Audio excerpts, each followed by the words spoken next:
Salut à tous, j'espère que vous allez bien. Aujourd'hui, on se retrouve pour parler d'un problème des peintres que je pense la plupart des gens vont rencontrer au début de leur apprentissage. Ça peut durer un petit peu longtemps si on ne s'en rend pas compte, mais c'est vraiment un problème assez important qui va en fait vous empêcher de faire des peintures aussi belles que vous le voulez. Si vous vous êtes déjà demandé pourquoi c'était si difficile de rendre en peinture ce qu'on voit dans la nature, ce qu'on voit devant nous avec nos yeux, au niveau de la lumière, des couleurs, etc., si ça vous est déjà arrivé, vous essayez de faire une peinture comme ça en direct ou bien d'après photo, et puis vous n'arrivez vraiment pas à avoir le même résultat, le même genre de choses. Voilà, on va essayer de répondre à cette question, pourquoi ça arrive, et essayer de voir comment on peut l'empêcher. Si cette vidéo vous plaît, n'hésitez pas à vous abonner et à la liker. N'oubliez pas aussi que je vous propose des cours particuliers de peinture. Si ça vous intéresse, vous n'avez qu'à cliquer sur le premier lien de la description, prendre rendez-vous avec moi et comme ça on pourra discuter de vos peintures en direct en vidéo.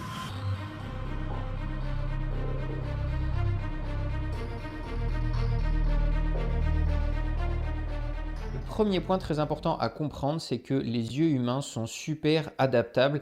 Ils sont vraiment très très puissants, ce qui fait qu'en fait, suivant où vous regardez dans le paysage qui est devant vous, ils vont s'adapter très rapidement et de façon complètement imperceptible à ce qu'il y a devant vous, à ce que vous êtes en train de regarder. Donc par exemple, si vous regardez un paysage avec un ciel très lumineux au-dessus, si vous regardez le ciel, votre œil va s'adapter automatiquement à la luminosité du ciel et ensuite si vous regardez le paysage en dessous, votre œil va s'adapter pour voir correctement le paysage. C'est un petit peu comme en photographie ou en vidéo, quand vous changez la vitesse d'obturation ou bien l'ouverture, en fait ça va vous changer la façon dont vous captez la lumière. Ça va faire que vous arrivez à focaliser sur le ciel pour avoir les couleurs ou bien sur le premier plan pour avoir les couleurs du premier plan. Mais quand on fait comme ça, vous pouvez voir en vidéo ou ici, en fait, si on focalise sur le ciel, ça fait que le premier plan est très sombre parce qu'il est moins lumineux que le derrière, ça fait un effet de contre-jour. Alors que si on focalise sur le premier plan, le ciel derrière qui est très lumineux, il va être complètement sursaturé, il va sortir quasiment blanc. Si vous regardez un petit peu des étoiles dans le ciel, vous avez peut-être remarqué ça aussi, c'est-à-dire que quand on regarde un ciel étoilé, en fait, la plupart des endroits sont noirs et on n'a que quelques petits points lumineux. En fait, pour mieux voir les étoiles, il faut se concentrer sur une seule étoile et en fait, dans la vision périphérique, vous allez en voir beaucoup parce que comme vous vous concentrez sur un point lumineux, votre œil va s'adapter à cette lumière-là et vous allez beaucoup mieux voir toutes les étoiles autour. Alors que si vous regardez la zone sombre, votre œil va être moins adapté aux zones lumineuses et du coup, vous allez moins bien voir les étoiles. Enfin voilà, tout ça pour dire que l'œil est vraiment très très adaptable. C'est un problème courant en photo avec l'histoire de contre-jour comme je vous disais. Et en fait, en peinture, le problème c'est que quand vous regardez un paysage devant vous, quand vous avez l'idée d'un paysage, quand vous regardez le ciel, vous le voyez bleu, quand vous regardez le premier plan, vous le voyez détaillé avec plein de choses. Et en fait, quand vous le peignez, si vous faites le ciel bleu et puis le premier plan détaillé assez clair comme quand vous regardez le premier plan, en fait, on n'aura pas du tout la bonne lumière parce que les deux vont être à peu près teint sur teinte, on n'aura pas les bonnes valeurs, en fait, on n'aura pas l'effet de contre-jour et en même temps le premier plan détaillé. En fait, votre œil vous donne beaucoup plus d'informations que ce que vous êtes capable de retranscrire sur votre toile. J'espère que mon explication était claire, c'est vraiment que votre œil, suivant là où vous regardez dans une même image qui est devant vous, il va s'adapter à la luminosité, mais dans votre cerveau, ça va reconstruire une image complète. Donc dans votre tête, vous avez à la fois le contre-jour très puissant au niveau de la lumière, vous avez le ciel bleu, vous avez le premier plan détaillé, etc. Alors que quand vous allez le peindre, si vous peignez ça, en fait, vous ne pouvez pas avoir le contre-jour, le ciel bleu et le premier plan détaillé. Vous allez soit avoir le ciel bleu et le contre-jour au premier plan, donc quelque chose de très foncé, soit le premier plan détaillé et un ciel très clair pour avoir quand même le contre-jour. Voilà. En fait, c'est à ce moment-là que l'interprétation de l'artiste entre en jeu. C'est là votre job de peintre, en fait.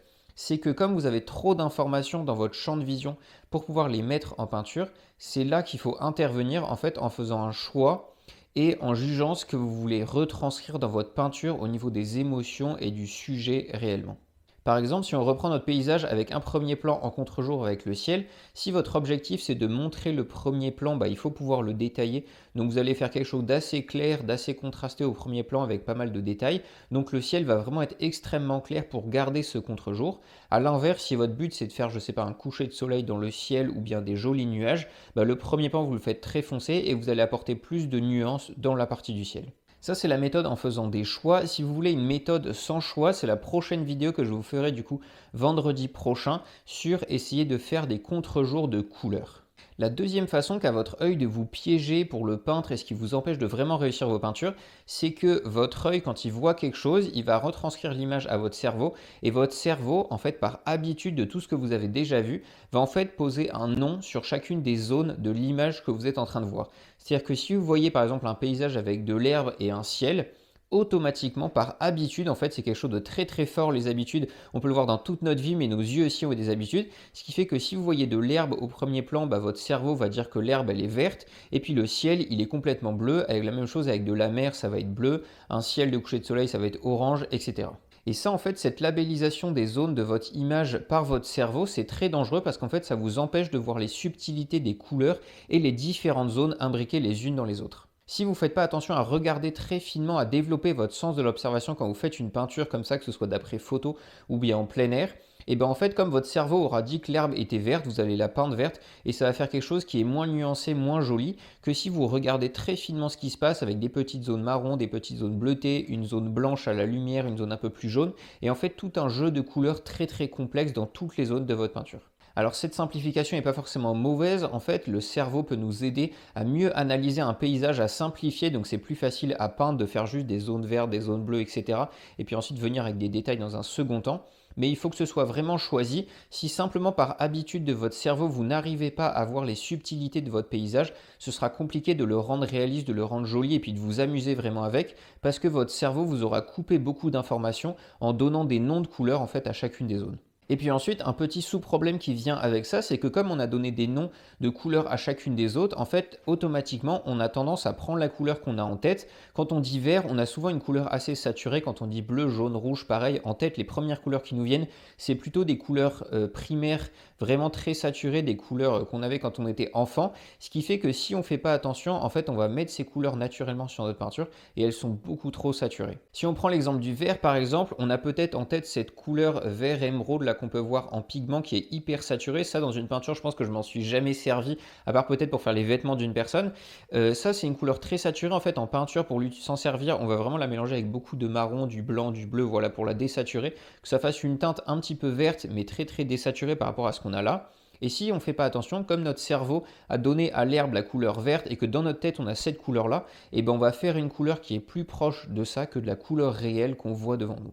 Après ça marche avec toutes les couleurs que j'ai juste derrière moi en pigment, que ce soit du jaune, du rouge, du bleu, voilà. Ça marche avec toutes les couleurs. Il faut vraiment faire attention à perdre les habitudes que votre cerveau a au niveau des nuances de couleurs et au niveau des patchs de couleurs qui vous imposent suivant les zones, que ce soit de l'herbe, de la mer ou le ciel. Il faut vraiment arriver à casser ces habitudes-là pour vraiment arriver à voir le paysage tel qu'il est. Ça vous donnera beaucoup plus d'informations, de nuances et de petites subtilités intéressantes à connaître. Donc voilà les deux grands pièges de nos yeux dont je voulais vous parler. C'est vraiment, on a des yeux qui sont hyper adaptables et qui posent des noms sur les choses par habitude pour simplifier notre compréhension d'un paysage ou d'une situation. C'est vraiment des habitudes de survie en fait qui viennent des animaux, font exactement la même chose. Nous on a des habitudes pour séparer le paysage en différents patchs. Voilà, il faut faire attention parce que quand on peint, on veut recueillir un maximum d'informations, donc il faut séparer ces différentes choses pour garder tous les détails.